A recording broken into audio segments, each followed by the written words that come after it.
Asalaamu calaykum waraxmatullaahi wabarakaatuh. Isu soo noqod wanaagsan daawadayaal. Waa Ustaad Cabdirasaaq Yacquub Channel. Weli waxaynu ku dhex jirnaa barashada koorsadii QuickBook ah. Casharkeena tobnaad ee maanta waxaynu ku soo qaadan doonaa ama ku baran doonaa habka macmiil deen kaa qabay oo deentii uusan wada bixin laakiin qayb ka mid ah haddii uu ku keeno qaybtaas sidee u xarayn lahayd. Shalay casharkani sagaalaad waxaynu ku soo qaadanay deen kaamil lagu keenay oo dhammaan waana iyadoo is wadata qofkii deenta kaa qabay uu dhammaan ku wada keenay laakiin haddii qofka macmiilka ah uu ku keeno qayb ka mid ah deentii aad ka rabtay habkaad u xaraysan lahayd ayaynu baranaynaa. Waxaan kaloo soo qaadan doonaa habka lacago aad u xaraysan lahayd oo aad ugu xaraysan lahayd bangigaaga. Marka laba qayb ayay kala yihiin kuwan. Mid waa qof deen kuu keenay oo aad xaraysanayso midkii aan soo qaadanay hore iyo kan hadda oo half qof deen uu kaga keenay ama qayb ka mid ah deentii uu kuu keenay saad u xaraysan lahayd. Deentaas haddii la xareeyo halka ay gasho waxaynu dhahnaa deentaas haddii lagu keeno halka ay gasho waxaan ku magacaabnaa ama la dhahaa undeposited funds. Saan soo sheegnay waa undeposit, lama dhigin bangiga laguma xaraynin. Marka si aad bangiga ugu xaraysato waxa loo baahan yahay in horta bank account uu ku samaysan yahay. Hadduusan ku samaysneen waynu samaysan doonaa, waynu arkaynaa, waa inaad samaysataa. Markaad bank account samaysato kadib ayaad depositing samayn kartaa. Waayahay marka casharkeena maanta aynu galno qof macmiil ah ayaynu deen siinaynaa. Deentii kadib haddana half ka mid ah ayaynu xaraynaynaa oo inuu noo keeno kale.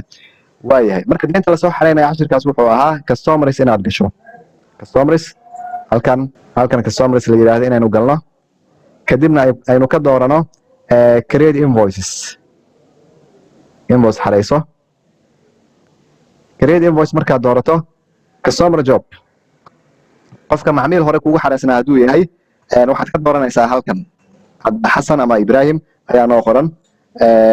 Ibrahim ayaynu deen siinaynaa hadda. Qaybtan quantity waxa uu qabo waa hal shay. Halkaas shay waa maxay? Halkan ayaad furaysaa waxaad ka dooranaysaa shayga aad siisay. Printer hal printer ayuu qabaa. Printerka waa 265.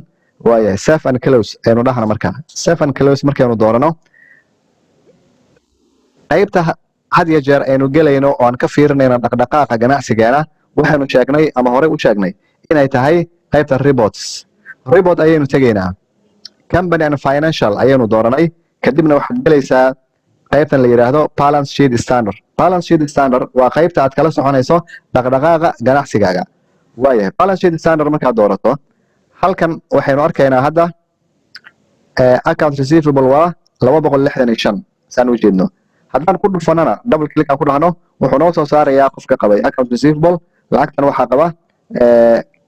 waxaa qaba ninka la yiraahdo Ibrahim Aadan Cali waa 265. halkaas ayaad ka ogaan kartaa. waa inaad laba jeer ku dhufataa meesha lacagta ay ku qoran tahay oo halkan 265 ta ah.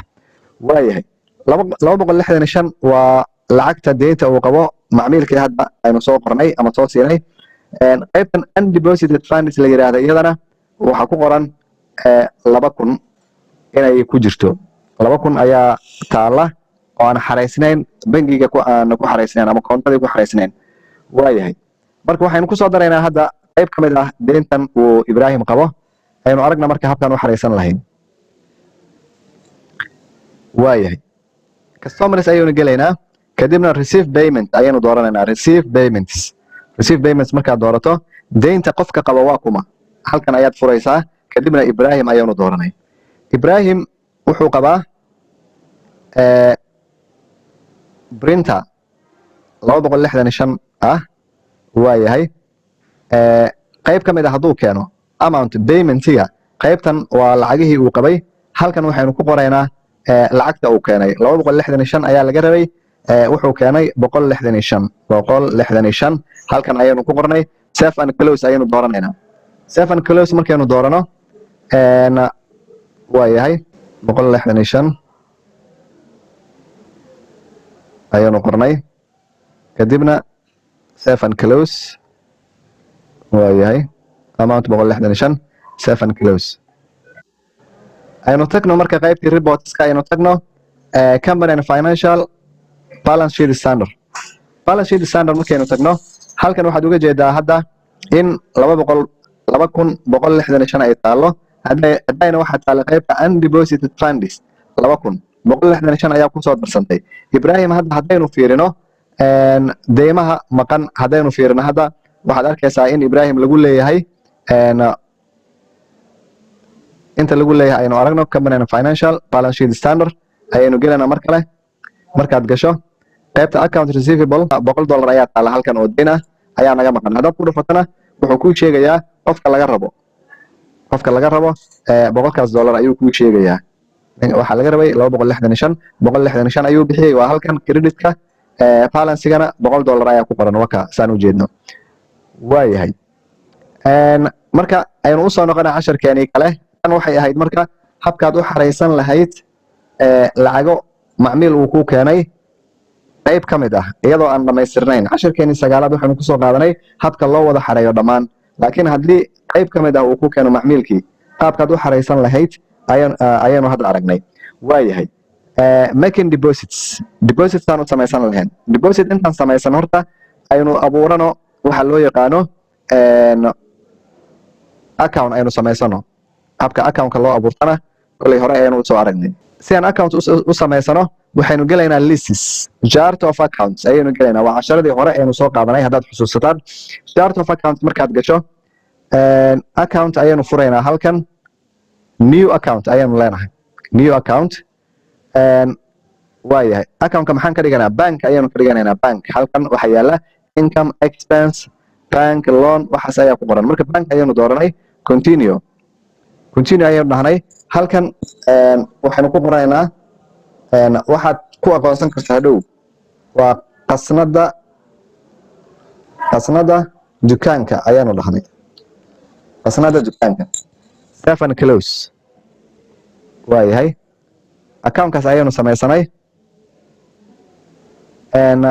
hadda lacagaha halkeen dhigaynaa marka lacagihii naga maqnaa ama undepositedkii halkaan dhigi lahayn waa qasnada dukaanka.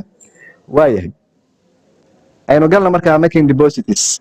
marka hore waxaad gelaysaa qaybta banking loo yaqaano. banking markaad gasho make deposits ayaad halkan ka dooranaysaa. make deposits markaad doorato lacagaha la deposit garaynayo totalkooda waa intan. marka waa tig ayaad saaraysaa halkan saad ujeedo inta tig ayaynu saarnay. intana tig ayaad saaraysaa. inta tig ayaad saaraysaa halkana tig dhammaan inaad tig garayso waa 2,165 halkan saad ujeedaan. waayahay halkeen dhigaynaa marka halka aynu ku deposit garaynayno waa halkee. waayahay halkan deposit to waxaad uga jeedaan qasnada dukaanka ayaa taala. hadda qasnada dukaanka ayaa ku qoran.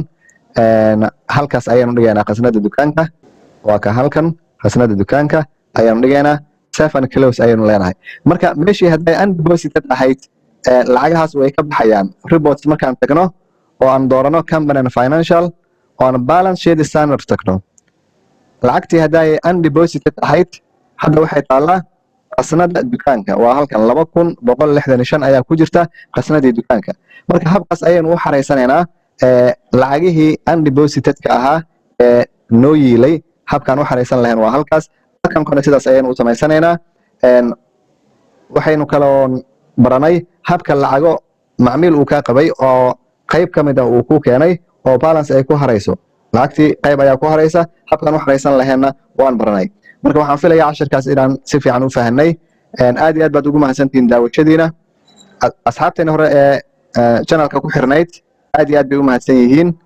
asxaabta nagu cusub eena daawanaysana waxaan ka codsanaynaa inay subscribe noo saaraan oo ay share gareeyaan ayna la wadaagaan asxaabtooda si casharada halkan ka baxaya ay uga faa'iidaystaan. aad iyo aad baad u mahadsantihiin. asalaamu calaykum waraxmatullaahi wabarakaatu.